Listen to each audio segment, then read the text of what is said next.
Donc voilà, bonjour, bonjour. Nous souhaitons la bienvenue à Jean-Pierre Criqui, le remerciant de s'être joint à nous. Merci de l'invitation. Jean-Pierre est critique d'art, rédacteur en chef des cahiers du Musée national d'art moderne. Il a beaucoup écrit sur l'art américain en particulier, un certain nombre d'essais très importants. Et hier, il a été évoqué à plusieurs reprises par Michael Fried à propos des Bustamante en particulier, mais plus généralement sur ses travaux sur la photographie contemporaine. Il connaît bien les livres de Michael.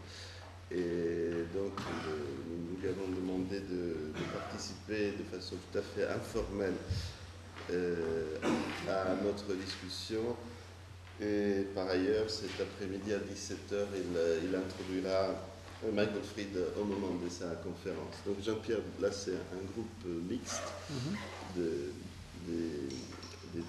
d'anciens étudiants de l'école de Lyon, d'étudiants actuels de l'école de Lyon et d'un groupe de doctorants du CETA, donc le Centre d'Histoire et de Théorie des Arts. Et donc hier, Michael Fried nous a offert un parcours très passionnant de sa façon comment est-il arrivé à la photographie, donc à partir de cette première prise de position contre le minimalisme. Ensuite, dans l'après-midi, on a eu la chance de pouvoir dialoguer avec Luc Delahaye à propos de ses derniers travaux. Il y a un certain nombre de problèmes de questions qu'on souhaiterait répondre et éventuellement approfondir. Il y a un élément qui, moi, m'a paru très intéressant dans le travail de Delahaye qui tourne autour de la notion de contingence, donc de cette réouverture d'une expérience contingente. C'est-à-dire, dans la discussion, on a pu voir un peu rapidement comment la diffusion des images de presse, le formatage général de tout ce qui est information, finit par produire une sorte d'anesthésie dans les choix de format, dans les choix de construction des images de Luc Delahaye, cette possibilité d'une contingence se rouvre de façon différente. On n'a pas encore abordé un thème qui, moi, pour des raisons très égoïstes, me tient à cœur, parce que je trouve que c'est une question qu'on croise très souvent dans les écoles d'art, et il se trouve que je les croise aussi dans mon propre travail sur les ancêtres du Christ de Michel-Ange. C'est la question de l'everyday, donc du quotidien, qui est une question très complexe et qui peut-être mériterait d'être prise à propos de certaines photos du corpus du livre de Michael. Je ne sais pas si vous en avez envie ou si l'occasion se présente. Là, je lance quelques pistes juste pour ouvrir notre conversation. Et bien sûr, tout le cœur de l'argument de Michael à propos des différentes formes de la théâtralité ou de l'antithéâtralité dans ces différents photographes, que nous avons pu mettre en rapport avec les travaux plus anciens dans le sens de l'histoire, mais actuel du point de vue de l'écriture que Michael Fried a mené autour de Caravage dans sa relation avec Courbet. Et donc cette immersion du peintre dans le tableau, cet effacement de la distance entre le spectateur et les tableaux, entre l'artiste notamment, qui est le premier spectateur qui rentre dans les tableaux, c'était assez impressionnant. Donc c'est là que nous en sommes. Je ne sais pas, Bernard, tu veux peut-être ajouter un élément, quelques éléments. Par moment, nous avons ramené dans notre discussion d'autres objets qui ne sont pas dans les livres, la peinture d'histoire, la peinture d'histoire du 19e siècle en particulier. Bernard a fait référence à Schiller, je ne sais pas si c'est toujours autour de la problématique d'une expérience, disons, du réel qui fait suite à ce travail qu'on a publié depuis quelques mois. Donc moi, ce que je voudrais proposer, c'est peut-être de revoir la diapositive.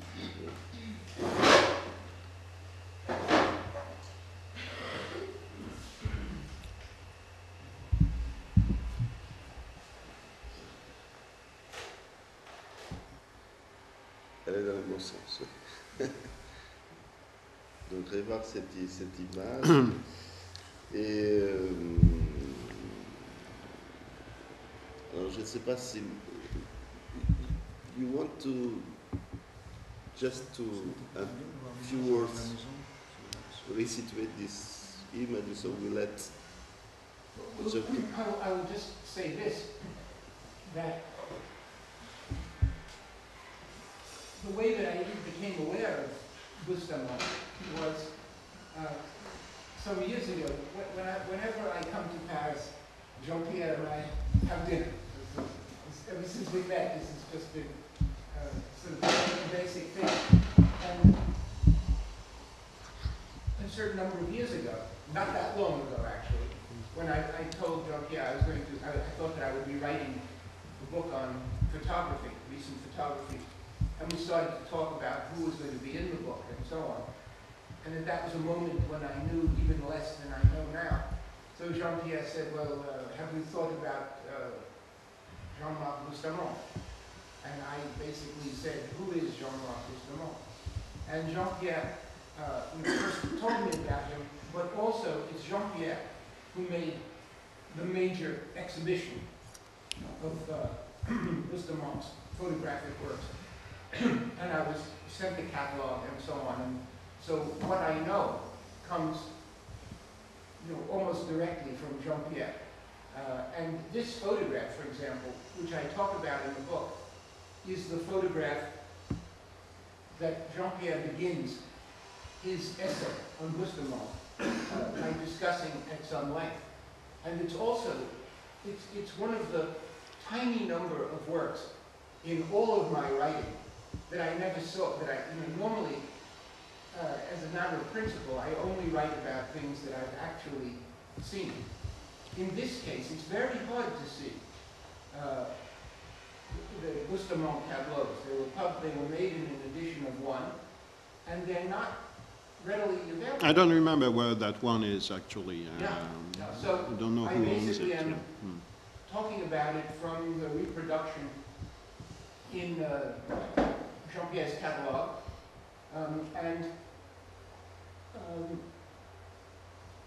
so it's wonderful to have Jean-Pierre here. But what I said when we looked at this yesterday was that I was taking Bustamante as being one of three key figures. I mean, there could be others, but Jeff Wall and Bustamante and early Roof, the Roof of the portraits, as if you just take those 3 points, Düsseldorf, Vancouver, and somebody based in Paris who then goes down to southern France and northern Spain, at basically the same moment, you get this, you see how it can be that something new seems to be happening, at a certain time. And for all of these photographers, I was suggesting, in some new way, what turned out to be a crucial element for them to work with, to investigate, was this space in front of the photograph, the relationship between the photograph and the person looking at it. And as Jean-Claude saw very well, these are not photographs we are invited into. There's a choice of a motif that is extremely stringent, extremely consistent. But at this point, I would stop. Oui, merci Michael. D'abord, je voudrais remercier Giovanni et Bernard de m'avoir convié à cette journée et dire que je suis très heureux de me trouver ici parmi vous, de retrouver Michael, de faire la connaissance de Luc Delahaye et de pouvoir discuter du travail de Michael avec vous. Jean-Marc Bustamante est né, je rappelle, je fais un petit rappel pour le situer, je dirais biographiquement, il est né en 52 à Toulouse. C'est donc quelqu'un qui a aujourd'hui 56 ans, il aura 57 bientôt. Et il a étudié la photographie au début des années 70 à Toulouse avec un photographe que moi je ne connais pas, qui était à l'époque là-bas, qui s'appelle Denis Briat, qui était quelqu'un qui lui enseignait la technique photographique absolument très classiquement de la photo noir et blanc, je dirais dans une optique, on pourrait dire des coulants de Cartier-Bresson, quoi, de la photographie française, et aussi en mettant l'accent sur ce qui était normal à l'époque, beaucoup, puisque la plupart des photographes en noir et blanc tiraient leurs photos quand même sur le côté technique, développement, etc. Ce qui fait que Bustamante, assez jeune, à la fin des années 70, a travaillé aussi un temps comme tireur. Il tirait les photos de certains photographes comme William Klein par exemple, mais aussi d'autres finalement. Donc c'est quelqu'un qui a été formé vraiment classiquement à la photographie, et plus que comme artiste, comme photographe au sens professionnel et technique du terme. Et puis, c'est quand même quelqu'un évidemment qui s'intéressait à l'art contemporain, à tout ce qui s'était passé, grosso modo, depuis l'après-guerre, mais à l'art moderne en tout cas, pour le moins. Et il a commencé à vouloir produire un travail personnel à la fin des années 70. Et il a constitué à ce moment-là une série d'œuvres, qui est sa première série d'œuvres à laquelle appartient cette image ici, qui s'appelle les tableaux photographiques, et qui sont des photographies en couleur. La série s'étend, la première série, c'est fin 77, 81, je dirais 82, voilà, c'est je veux dire, c'est les 2 ans avant 80 et les 2 ans après. Ça, j'ai oublié la date, c'est peut-être 80, je suis plus certain. Mais enfin, de toute façon, ces choses-là ne sont pas, celles de 79 ne sont pas fondamentalement différentes de celles de 81. Il faut considérer ça comme un groupe d'images auxquelles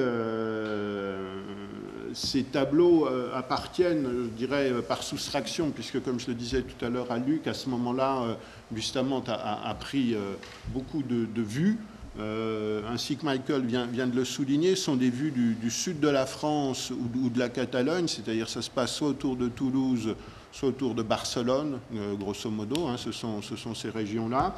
Et il voyageait avec une grosse chambre, je crois que c'est 20-25, la plus grande, hein, c'est ça, en centimètres, et il était en voiture. Et alors il y a quelque chose d'assez cinématographique déjà dans la dérive automobile à travers des paysages suburbains de chaleur comme ça, enfin je veux dire... on peut penser à diverses évocations cinématographiques. Et puis bon, il y a évidemment une reprise là peut-être d'une idée de la flânerie baudelairienne transmue par l'automobile, d'une forme de dérive. On pourrait parler de Debord ou de choses comme ça, mais peu importe. Je dirais qu'il on reviendra peut-être sur toutes ces notions-là, mais ce qui était important, c'est qu'en fait, il voulait faire une œuvre, il ne savait pas véritablement ce qu'il allait faire. Ce qu'il savait, c'est qu'il ne voulait pas faire de la photographie en noir et blanc, de la photographie, comme on disait encore à l'époque. Et il a enregistré beaucoup d'images, des centaines sur ces années-là de vues qui sont principalement des vues de banlieue. Ça, c'est pas très loin de Barcelone. Et de ces centaines d'images, il a sorti sur comme ça quelques années, jusqu'au milieu des années 80, environ 80 tableaux, qui sont donc des grandes photographies en couleur. Elle est presque au format original, là, à vrai dire. Elle doit être un peu plus petite en réalité, c'est-à-dire elle doit faire 100 de haut par 120 de large, quelque chose comme ça. C'est peut-être un peu plus grand là, mais sans doute. Mais c'est pas extrêmement éloigné de ça, qui sont des photos des grands tirages à l'époque Cibachrome, uniques, mis sous verre avec un cadre en bois très simple, enfin en bois foncé. Donc, c'est vrai que, comme le disait Michael, il est, je pense, un des 3 artistes qui ont produit à ce moment-là, sans qu'aucun des 3 ne connaisse les 2 autres, d'ailleurs, je pense, une forme de photographie qui échappait à la plupart des choses qui s'étaient faites jusque-là. D'abord par le format, ça c'est vrai surtout pour Jeff Wall et pour Jean-Marc, mais Rouff et Stroud viendront eux après assez vite sur des grands formats, effectivement. Et puis les tableaux de Bustamante, ils manifestent effectivement un rapport, il participe de la peinture. D'abord, il faut savoir faire de la photo en couleur à la fin des années 70 pour, je dirais, un certain nombre de puristes de la photographie. La photographie était encore en noir et blanc, la vraie photographie est en noir et blanc. Finalement, John Sarkowski, le conservateur du MoMA, avait accepté dans son corpus William Eggleston, qui est le grand photographe et qui de la couleur, mais c'était un peu l'exception qui confirmait la règle. Tout le reste, que ce soit Lee Friedlander, Diane Arbus ou Gary Winogrand, tous ces gens-là travaillaient en noir et blanc principalement, voire uniquement. Donc ce passage à la couleur n'était pas... qui avait encore une espèce de connotation un peu vulgaire aux yeux, finalement, on pourrait dire, aux yeux de la photographie la plus soucieuse de son intégrité, n'était pas évident à l'époque, et la dimension n'était pas évidente non plus. D'ailleurs, si, grosso modo, un peu comme la même chose que pour les caissons lumineux de Jeff Wall, si les images de Bustamante font cette taille-là, c'est parce qu'à l'époque, en tout cas, c'est ce qu'il a pu faire de plus grand, quoi. Je veux dire. De même, Wall a fait s'est servi des dimensions, elles sont parfois doublées en 2 quand il faut que ça soit plus grand. Ils ont essayé d'aller au maximum de la dimension. Donc ce recours à la couleur et à une taille, à un format qui évidemment évoque la peinture, était quand même très très nouveau.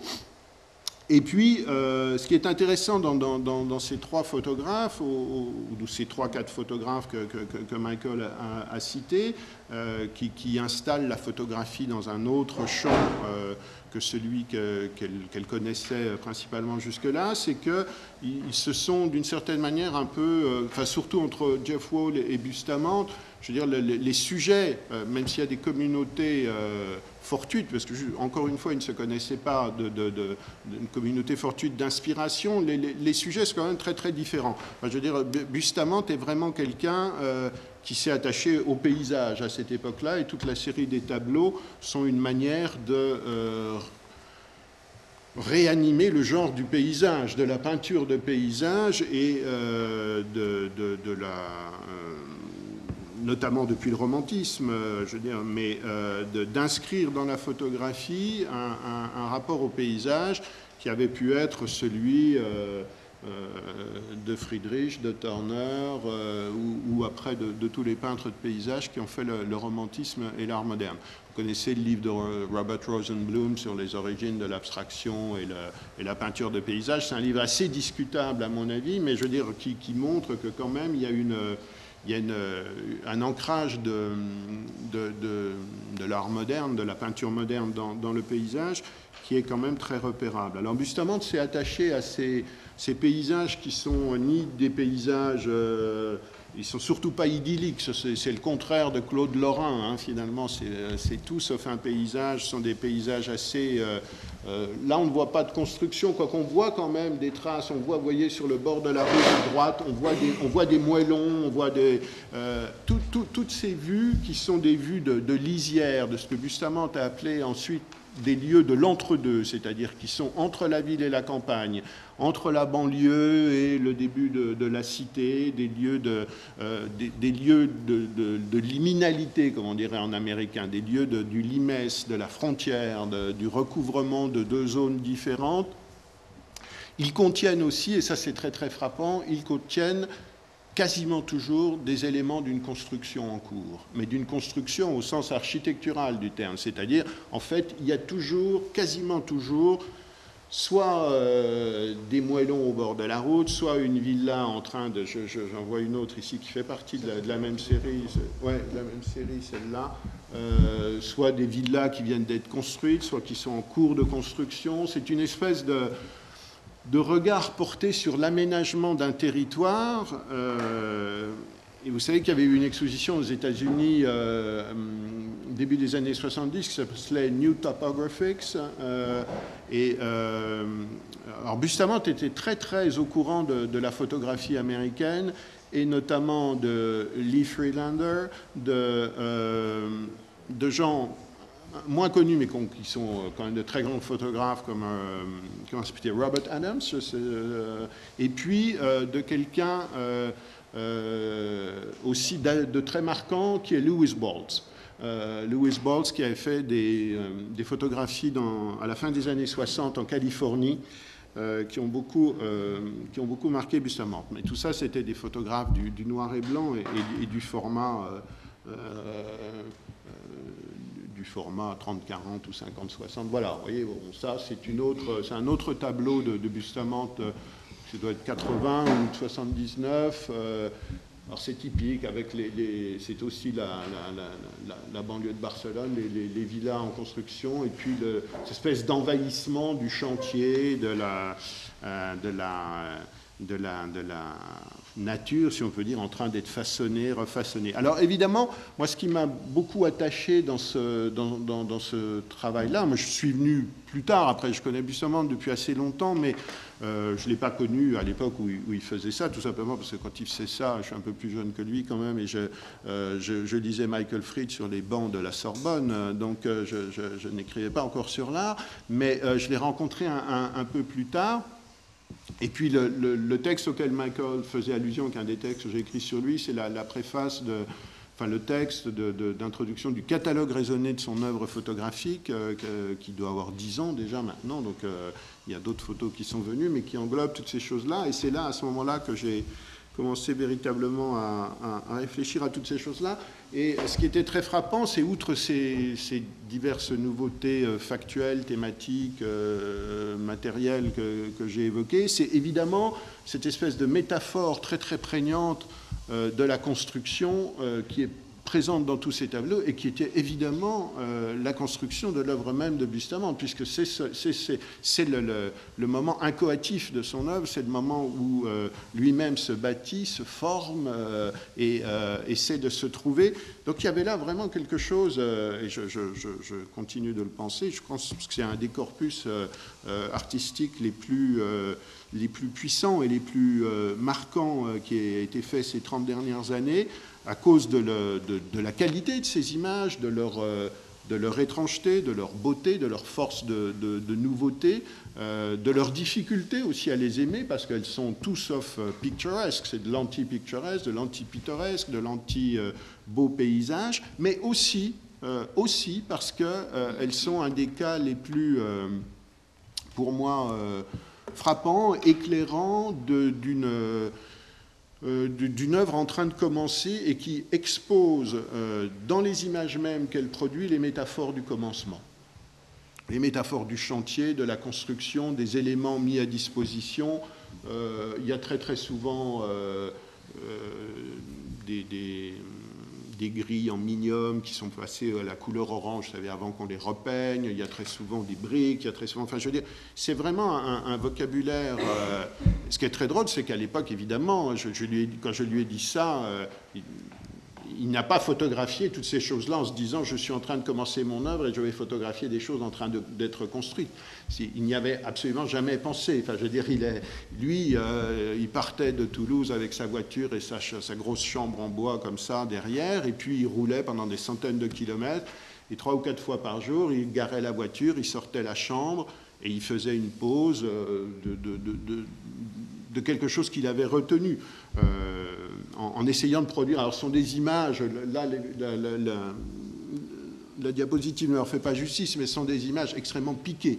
C'est-à-dire que la chambre 20-25 posée sur pied, ça fait une image où la précision est égale sur tout l'ensemble de la surface, avec une profondeur de champ absolument incroyable, un détail complètement hyper réaliste d'une certaine manière. Enfin, je veux dire, surtout les gens qui portent des lunettes comme moi n'ont jamais vu la nature comme les photos de Bustamante la montrent. Enfin, je veux dire, ça c'est évident. Et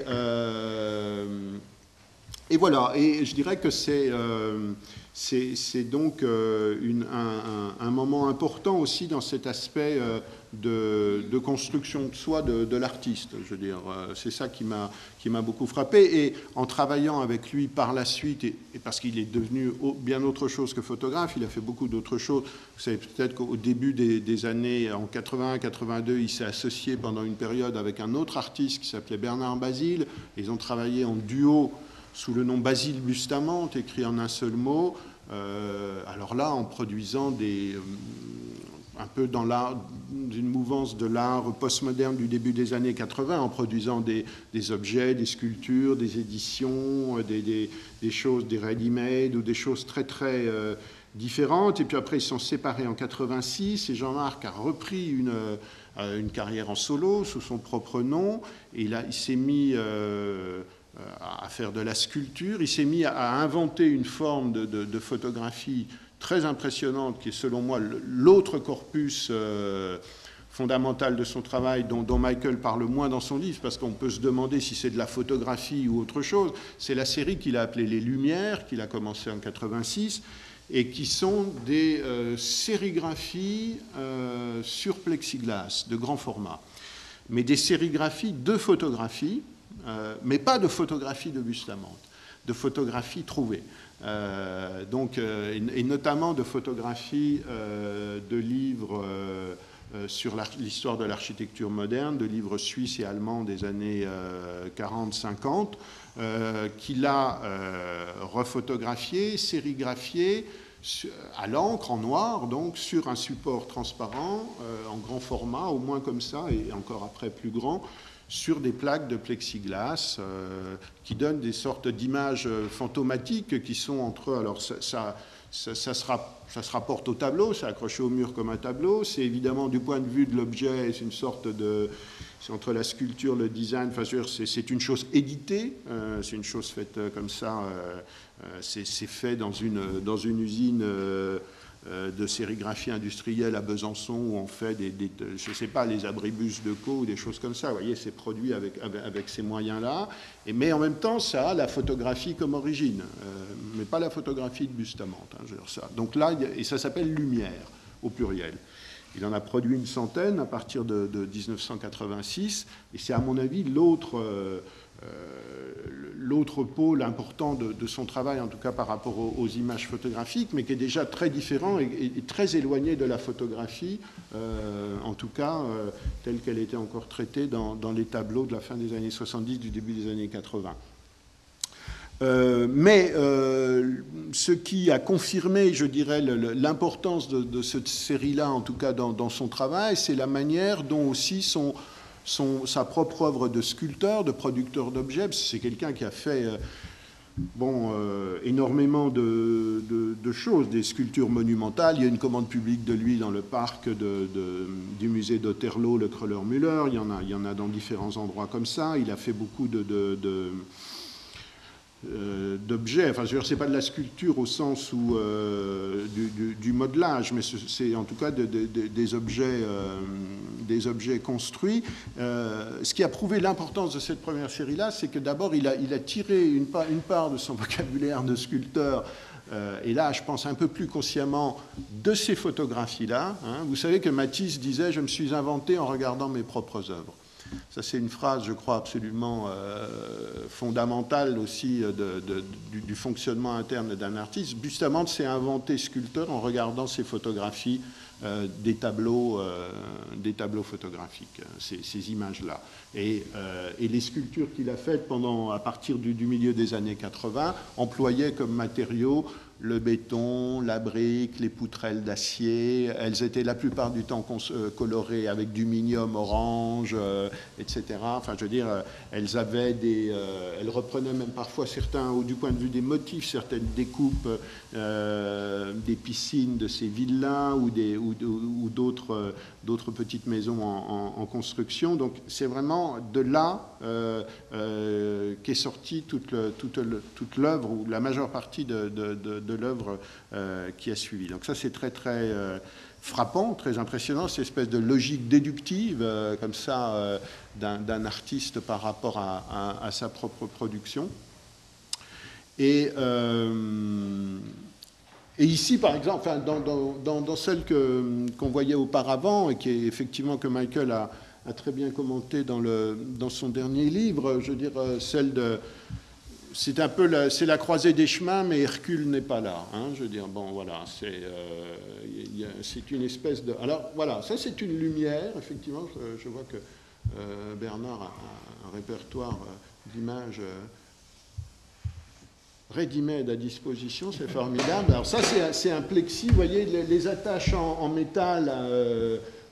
inox qui sont les quatre attaches, comme ça, sur laquelle la plaque est posée, parce que ça fait quand même 2,5 cm d'épaisseur, cette chose-là. C'est vraiment une plaque de plexiglas transparente, et ça, c'est sérigraphié à l'encre sérigraphique en noir de l'autre côté. Hein.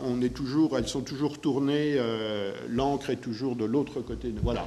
Alors, ça, par exemple, c'est une école suisse qui figure dans un livre d'Alfred Roth qui s'appelle La Nouvelle École. Alfred Roth, c'est un architecte suisse du milieu du XXe siècle qui a fait un livre inspiré qui était allé au Bauhaus et qui a fait un livre sur les écoles, les nouvelles écoles construites en Suisse, les bâtiments scolaires, etc.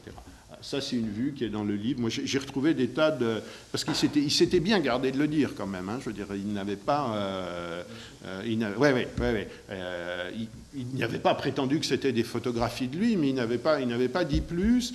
Et je dirais que même, je pense qu'il a été longtemps un peu... voilà, ça sort d'Alfred Roth, la Nouvelle École. C'est une cantine vide dans une petite école...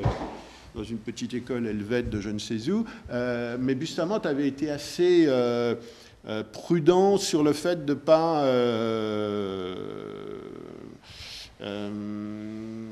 indiquer trop précisément. Enfin, je ne retenais pas assez longtemps, je ne sais pas pourquoi, enfin, je sais un peu pourquoi, parce que bon, il y avait peut-être des problèmes, il se demandait si tout ça ne poserait pas des problèmes de copyright aussi, puis ça n'en a jamais posé, de toute façon. Enfin, Dieu merci, il s'en pose moins que les artistes pourraient l'imaginer, mais à partir du moment où on a fait le catalogue raisonné des photographies en 98 ensemble, là, je l'ai incité à spécifier précisément quelles étaient ces sources pour les Lumières. Et on l'a fait. Il y a un très beau livre, mais qui est très difficile à trouver, qui s'appelle Lumière, de Jean-Marc Bustamante, qui a été édité par une association, c'est un livre d'artistes qui a été tiré à 120 exemplaires, je crois, au début des années 90, par une association qui s'appelait à l'époque le Centre d'art imprimé à Paris, où l'idée était d'inviter des artistes à concevoir une exposition pour un espace imprimé. C'est un très très beau livre, peut-être certains de vous le connaissent, ou peut-être même est-il à la bibliothèque, je ne sais pas s'il y a des livres d'artistes comme ça.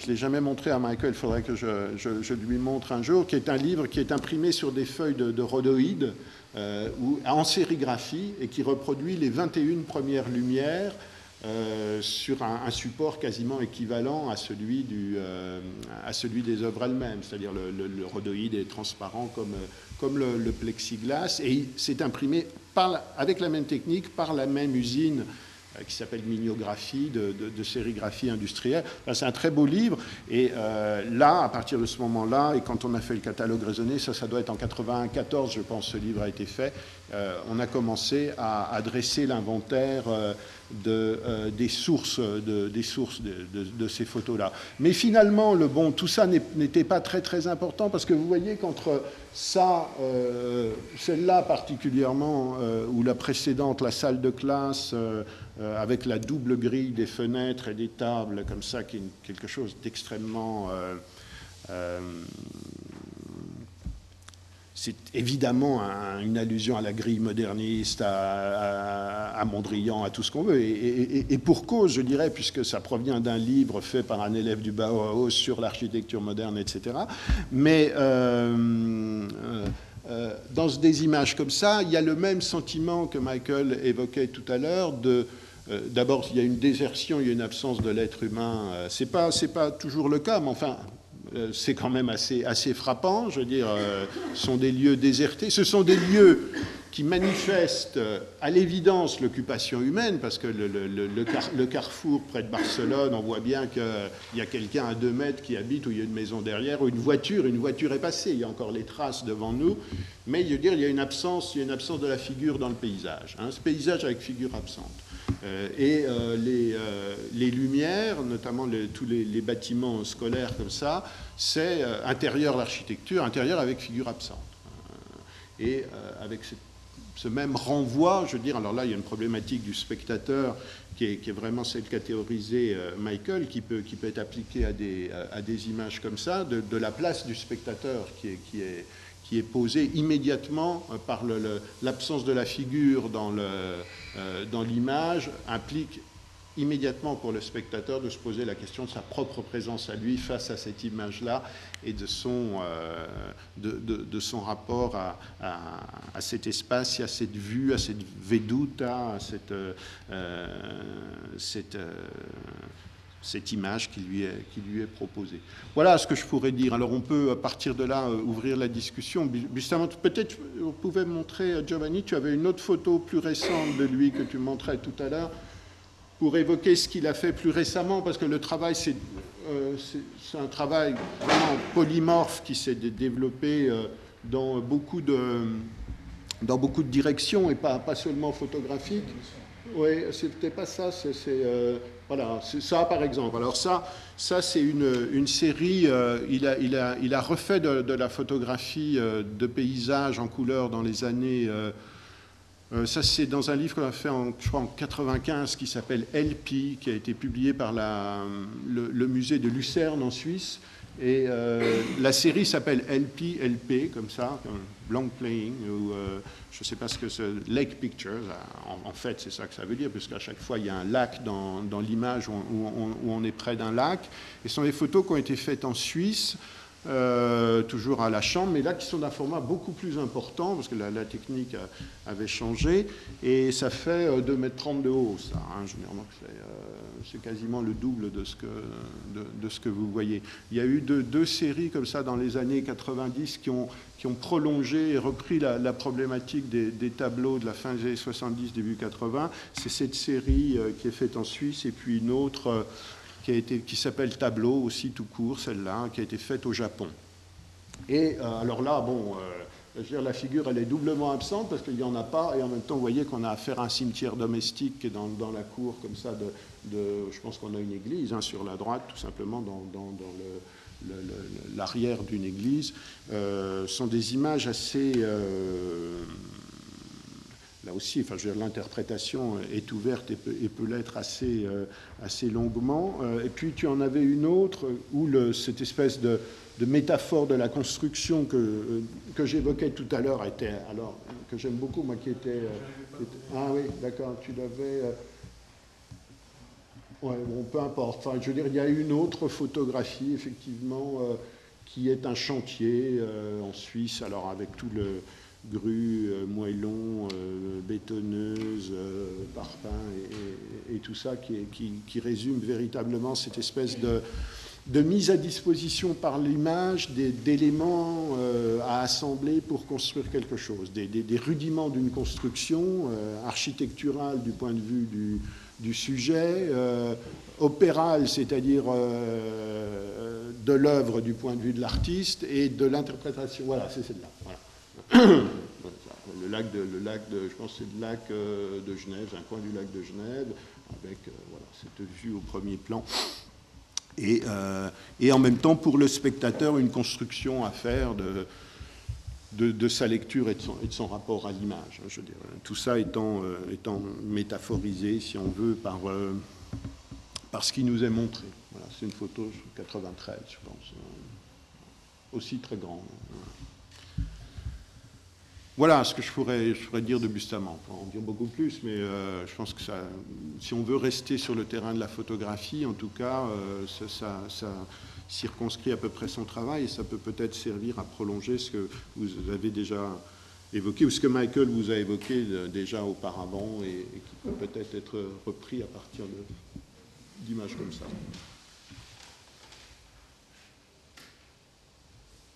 I will only add that the photographs of the vertical format are even more obviously resistant to any possibility of entry.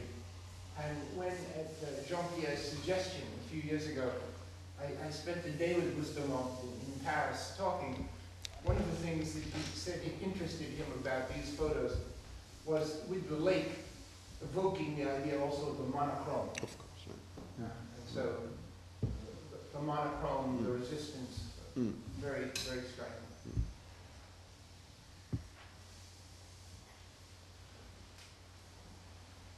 Et en même temps, celle-là joue assez, un peu avec un côté humoristique, ironique, un peu tongue-in-cheek, comme on dirait en américain, avec le vocabulaire, alors là, très standard de la peinture de paysage, puisqu'il y a à peu près toujours un lac, une montagne et du ciel.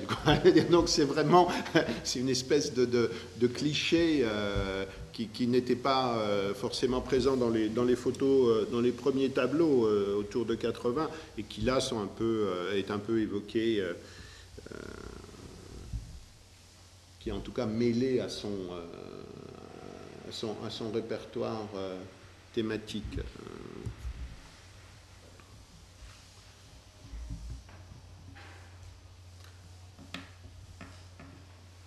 Est-ce qu'il y a des remarques? Moi, je voulais juste dire combien, dans un sens, c'est difficile de regarder ces images presque 30 ans après, pas tout à fait, mais presque. Parce qu'il y en a eu d'autres ensuite, et que cette façon d'exposer des images artistiques et non, mais de grand format est devenue quelque chose de beaucoup plus répandu. Donc une partie de la nouveauté de ces gestes est nécessairement perdue. Mais peut-être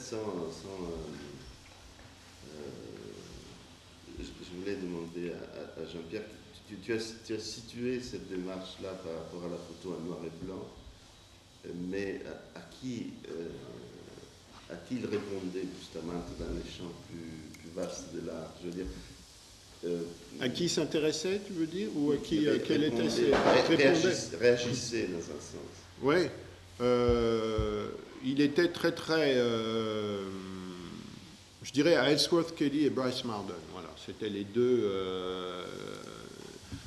deux figures de l'histoire de la peinture donc c'est très proche effectivement de ce que Michael, du monochrome, d'une peinture quasiment monochrome. Je parle du Bryce Marden, le premier Bryce Marden, celui des années 60. Et puis Kelly qui d'une certaine manière, alors là on retrouve un autre lien avec Bustamante, avait déduit ses premiers tableaux abstraits de choses vues, enfin je veux dire la fenêtre du Musée national d'art moderne ou des choses comme ça, avec un rapport à l'environnement urbain, mais bon, avec la peinture américaine des années 50, 60 surtout, quoi, voilà, tradition du monochrome ou quasi monochrome, et puis c'est évidemment dû à cet intérêt pour la peinture, et c'est ce qu'a dit Michael là il y a un instant, un intérêt pour la frontalité, la bidimensionnalité, la planéité de l'image, alors ce qui est assez paradoxal parce que comme je l'ai dit aussi, c'est aussi des images dans lesquelles on peut finalement entrer aussi d'une certaine manière, puisqu'elles sont incroyablement détaillées et elles ont un côté presque, on pourrait dire, holographique presque d'une certaine manière. C'est-à-dire que cette espèce de présence hallucinée ou hallucinante de chaque détail, comme ça, les rend aussi très très spatiales, mais finalement, à cause de leur taille, et puis il y a une affaire de distance, je ne sais pas, moi je pense que comme les tableaux de Barnett Newman, ces photos-là, elles sont faites pour être regardées de près. Et a fortiori, quand vous êtes face aux plus récentes, qui font 2,30 m de haut, vous êtes évidemment, si vous êtes à 1 mètre, vous êtes dans un rapport où l'image vous excède, vous échappe, et où donc, même si vous apercevez cette incroyable précision de l'image, finalement, vous êtes confronté à un phénomène de paroi ou un phénomène de plan. Ça, c'est évident, quoi. Je pense qu'on ne rentre pas dedans du fait que cette désertion très forte serait entre une ruine et la construction. Ce sont des ruines à l'envers, comme avait dit Robert Smithson. Alors là, je vais évoquer une des bêtes noires de Michael, mais c'est vrai que pour quelqu'un comme Bustamante, d'ailleurs, je pense comme pour Jeff Wall, enfin Michael me contredira si je me trompe, mais le reportage, si on peut dire, de Smithson à Passaic, dans le New Jersey, The Monuments of Passaic, où Smithson retourne dans sa ville de naissance et prend des photos du vieux pont, du bac à sable dans le jardin public, des voitures déglinguées le long des trottoirs. Et Smithson appelait ça des ruines à l'envers, ruins in reverse. Il y a cette idée dans le paysage moderne. Enfin, je veux dire, il est toujours en même temps, il s'édifie, et en même temps, il s'écroule, quoi, simultanément. C'est toujours aussi important, les photos d'après?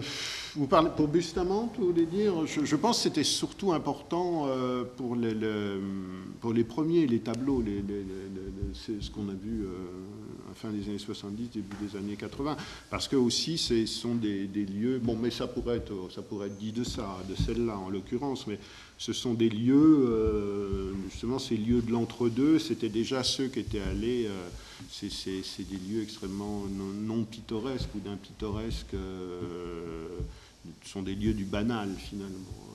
Donc ils contiennent à la fois, mais c'était d'autant plus vrai pour Smithson que la ville américaine, elle est encore beaucoup plus que la ville européenne, une chose perpétuellement en train de se faire, de se défaire. Enfin, je veux dire, bon, tout le monde... On sait quand on va à Los Angeles que un des plus vieux bâtiments, c'est le stand de hamburger en forme de saucisse qui a 50 ou 60 ans, quoi. Voilà, je veux dire, donc c'est ça, c'est ce qui tient lieu d'antiquité aux Californiens. Donc ce sentiment, effectivement, de la construction, elle évoque toujours son envers qui est le délabrement. Enfin, les Américains, il y a le beau mot de decay. Decay, c'est la chose qui... voilà, qui se délabre. Une petite question, c'est quelque chose qui m'évoque la première photo le premier tableau qu'on a vu sur ouais, le chemin de terre. Ouais, Ouais. Le chemin de terre, vous avez parlé d'entre les choses, de lisière, etc. Je ne sais pas pourquoi je dirais interstitiel. Oui, bien sûr. Est-ce qu'on ne pourrait pas définir une certaine historicité, une entropie de la perte de cet interstitiel, c'est-à-dire que au moment où il l'a photographié, à cette fin des années 70, vous dites que la photocouleur n'était pas très répandue, les discours n'étaient pas très serrés sur le sujet, ce genre de choses, et aujourd'hui, le banal finalement était un peu travaillé, mais pas non plus extrêmement autour, mais c'était pas encore trop épaissi. Et est-ce que entre cette époque-là, 86 puis encore plus maintenant, les images sont beaucoup plus serrées, le discours que l'on produit autour a une inertie, et que, je ne sais pas si on peut parler d'innocence, mais c'est oui, enfin, oui. Est-ce qu'on peut en ressortir et voir, dire, tiens, il y a de l'entre-deux, ou est-ce que l'entre-deux n'est pas déjà de l'entre-deux repéré comme je ne sais pas, parce que, enfin, en tout cas, ce que vous soulignez, c'est que ce que disait Giovanni il y a un instant, c'est que le contexte a énormément changé. Hein, ça, ce sont des photos d'avant Internet, d'avant le téléphone portable où on fait ses photos soi-même en permanence. Enfin, ce sont des photos qui sont faites d'ailleurs avec un instrument qui était celui utilisé à la fin du 19e siècle. Je veux dire, quand, je sais pas, quand Maxime Ducamp va photographier les pyramides d'Égypte, il a à peu près la même chambre que Bustamante quand il est en 78 sur une route, sauf que Bustamante les fait en couleur. Mais je veux dire, bon, c'est matériellement, il y a moins de différence entre ces deux figures qui sont séparées par un siècle qu'entre le Bustamante de 78 et puis quelqu'un aujourd'hui, je ne sais pas, qui on pourrait citer, mais le régime d'image contemporain que nous connaissons avec sa production, sa diffusion numérique, ses modes d'envoi, le développement est déjà la fin de la presse, hein, je veux dire, parce que j'ai fait allusion, tiens, voilà, oui, par exemple, ouais, c'est pas Ducamp, mais c'est quoi? Une image d'Antonio Beato, ouais. 1886. Oui, mais voilà, c'est ça que j'évoquais. Ça, c'est les images à la chambre. Il y a eu des achats de la collection de Chevrier. Et en plus, ce que vous dites, je veux dire, si on retourne, parce que Bustamante, qui est comme tous les artistes, a cette espèce d'obsession réflexive, il retourne régulièrement sur les lieux de ses photographies, c'est-à-dire il reprend sa voiture et il retourne. Et évidemment, ça n'a plus rien à voir. À l'endroit où il y a le chemin de terre, maintenant, il y a peut-être un immeuble de 20 étages avec un parc devant. Enfin, je veux dire, tout ça est disparu, transformé, tout ça a absolument complètement... donc c'est non seulement le régime d'image et notre rapport à la production de l'image photographique, à sa diffusion qui a changé, mais c'est aussi le lieu lui-même. Ces lieux-là n'existent plus tels qu'il les a photographiés. Et pour cause, puisque de toute façon, ils étaient déjà en devenir, comme lui-même l'était fondamentalement au moment de commencer son œuvre, enfin quand il l'a commencé. Alors, je ne sais pas, là, ce que vous ouvrez comme... C'est d'ailleurs peut-être une des raisons pour lesquelles lui a... En tout cas, c'est une des raisons pour lesquelles lui n'est pas resté uniquement photographe. C'est-à-dire que je pense qu'il a aussi... comment dire... il a éprouvé le sentiment que... En tant que photographe, son début était aussi sa fin. Hein. Son commencement était sa fin, aurait dit T.S. Eliot. En mon commencement est ma fin, in my beginning is my end, ou in my end is my beginning. Et ce qu'a fait Bustamante là, c'était d'une certaine manière... Enfin, je veux dire, même dans les photos, on voit bien les grands paysages suisses des années 70, elles ont changé de format, mais elles ne sont pas fondamentales. Enfin, je veux dire, bon, voilà, elles sont un développement de ça. Elles ne sont pas une chose radicalement nouvelle. Ce qui est radicalement nouveau par rapport à ça, c'est par exemple les lumières sur plexiglas, mais parce que déjà, on a un autre objet, pas une photographie, pas un geste octorial, une reprise d'image de quelqu'un d'autre, etc. Et puis après, lui est rentré dans un mode de production d'objets. Il fait aussi il a fait énormément ces dernières années. Alors ça, c'est intéressant parce que ça procède aussi d'un processus photographique, on peut dire. Il a fait énormément de panneaux abstraits, on pourrait appeler ça, définir ça généralement comme de la peinture abstraite, sur plexiglas, qui est sérigraphié, toujours dans son usine de sérigraphie industrielle, et qui découle d'un processus photographique, puisqu'en fait, il fait des dessins ou des petites peintures sur papier abstraites, des aquarelles ou des feutres, c'est généralement du feutre de couleur, voilà, sur des feuilles de papier. Elles sont photographiées, elles sont... ensuite sérigraphiées, ça fait sur des très grands plexis qui sont accrochés, vous reconnaissez les 4 mêmes attaches métalliques, c'est la même chose. Et vous avez une espèce de peinture photographique, voilà, ou de photopeinture, ou une espèce de choses comme ça. Bon, voilà. Voilà, je dirais, où ça mène de faire les tableaux quand on a 26, 27 ans. Je veux dire, quand on a 40, on peut être obligé de faire ça.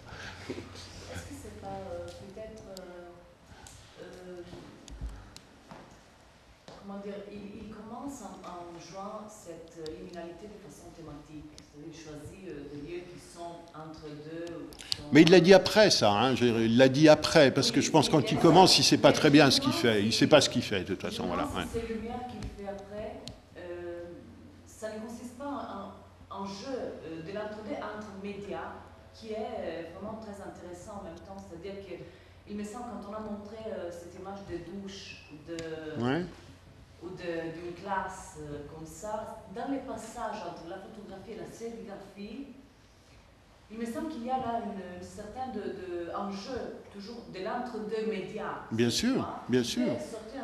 Des objets complètement hybrides, ça sont des objets, comment dire, typologiquement tout à fait difficiles à définir, parce qu'ils participent de choses très différentes en même temps. Il me semble que les traitements sérigraphiques de la photographie feraient sortir une espèce de la grille, non? Une espèce de souterrain de la figurativité.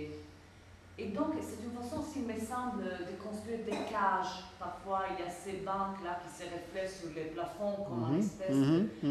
Et ça me rappelle, mais c'est pas... Bon, c'est banal de le dire, mais Richter, et surtout la lecture de Faust, qui Faust a fait sur Richter. Est-ce qu'il y a un... Oui, j'ai parlé à propos de la peinture, c'est vrai que c'était plutôt la peinture américaine quand Bustamante était jeune dans les années 70, mais dans les années 80, c'est devenu Gerhard Richter, parce qu'effectivement, il est absolument... c'est très très important pour lui. Et puis aussi par rapport à ce que vous disiez à l'instant, les années 80, c'est le retour massif de Marcel Duchamp dans l'art contemporain quand même. Hein, je veux dire, peut-être on est en train d'en sortir pour une part, mais bon, ça nous changera un peu les idées d'ailleurs, mais c'est quand même le retour massif du Duchamp. C'est le moment de l'appropriation, c'est le moment où Richard Prince, Sherry Levin, etc. font leur travail aux États-Unis. Donc les Lumières, ça découle aussi de ça. Ce sont des images ready-made, elles sont trouvées. Il ne les a pas faites, il les déplace d'un médium à l'autre, hein, il les fait passer de la photographie dans le livre. Parce que c'est important, ce n'est pas des photographies qu'il a vues en tant que photographie, que tirage de labo sur un mur, c'est des photographies qu'il a trouvées dans des vieux livres qu'il a achetés dans des librairies d'occasion d'architecture, des choses comme ça, ou qu'il a retrouvées. Et donc c'est déjà, l'origine est à la fois trouvée, elle ne lui est pas propre, et en même temps, elle est de l'ordre de la reproductibilité, elle est déjà reproduite. C'est une reproduction qu'il reproduit. Hein. Donc, bon, là, effectivement, tout le discours néo-duchampien qui a occupé toute une partie de l'art des années 80-90 s'applique aux Lumières. Et c'est vrai qu'au moment où il fait les paysages dont Michael a parlé, dont on parlait tout à l'heure, 78-81, il n'y a pas du tout ça, il n'est pas du tout là-dedans. Enfin, je veux dire, il sait qui est Marcel Duchamp, mais c'est pas du tout la problématique, quoi. Il fait des images lui-même, traditionnellement. Ce à quoi il pense, c'est à Lee Friedlander et à Ellsworth Kelly. Voilà. Et comment réunir les deux en même temps. Voilà. Et après, le passage avec Bernard Basile, qui est une espèce dadaïste forcené, je veux dire, a été très influent sur la suite de Bustamante, y compris quand il est resté tout seul, c'est qu'effectivement, c'est l'intrusion de Duchamp, du ready-made, du détournement, de toutes ces choses-là. Et ce que vous dites est intéressant parce qu'effectivement, c'est une autre forme d'entre-deux et d'interstitialité, d'hybride qui apparaît, qui est plus peut-être matériel, plus typologique, alors qu'avant il était, bon, comme je l'ai dit. Je crois qu'ici, je n'étais pas là, mais quand Pietro Montagne est venu, sans doute, il a parlé de cette façon de toucher au réel qui s'est fait justement dans l'écart entre les deux médias. Donc, c'est-à-dire, et il me semble que les réels dont il parle, qu'il veut construire, c'est ça, c'est renversement du domestique qui était, c'est l'Unheimlich, donc le renversement de l'Unheim, oui. La maison est fondamentale, hein, je veux dire, on pourrait parler de ça longtemps, mais dans son travail, la maison, le cadre du Heim, du foyer, de la villa, l'intérieur, la salle à manger, ça c'est vraiment la chambre d'enfant. Je veux dire, il a fait des sculptures qui sont des lits d'enfants en bois, vous savez, les lits superposés qu'ont les enfants dans les chambres, ça. Enfin, je veux dire, c'est absolument... La bibliothèque, il y a une sculpture, enfin une sculpture qui est un objet, qui est une chose absolument... moi que je trouve aussi un moment très, très important de son travail, qui est une bibliothèque construite en bois avec des montants comme ça, et à la place de livres, il y a des plaques de verre qui sont d'un côté en verre opaque et de l'autre côté en miroir, qui sont posées comme des livres comme ça. C'est une espèce d'objet. Alors cet objet-là, j'ai découvert qu'en fait, il sort... j'ai longtemps pensé que c'était un travail sur le mobilier familier. Est-ce que ça est? Enfin, je veux dire, c'est une sorte de fausse bibliothèque, si on peut dire. Enfin, je veux dire, ça reprend. Mais en fait, j'ai trouvé un jour dans un livre sur le Bauhaus qui s'appelle le Bauhaus 1922, qui est un des premiers livres qu'a fait le Bauhaus. Il y a exactement cet objet-là. C'est un coin de l'atelier de verre de Paul Klee et de Johannes Seaton. Il y a la bibliothèque. Et en fait, ce qui est rangé dedans, c'est les plaques de verre sur lesquelles les étudiants de l'atelier verre travaillaient. Et il a copié à la disposition près, agrandi ce petit rangement, ce rangement bibliothèque qui était là pour faire la sienne. Donc bon, c'est vrai que ce thème-là de la... D'ailleurs, on pourrait le relier, l'absence de figure, la figure absente, la mort dans le paysage, parce qu'il y a quand même tout ça. Il y a une sorte de morbidité assez forte dans les images de Bustamante. Enfin, je veux dire, il y a une espèce de drame de l'absence qui se joue, qui est parfois explicité dans les images suisses où on voit un cimetière comme ça à l'arrière d'une église. Mais cette thématique-là, elle trouve son contrepoint dans cet attachement à la maison, à l'intérieur, au foyer, à tout ce vocabulaire de la chambre, de la salle à manger, de la classe, enfin tout ce qui est le lieu du groupement humain, quoi. Hein. Je veux dire, bon, les deux se relient. Hein. Parce que quand tu parles de la référence à Friedlander, par exemple, comme point de départ,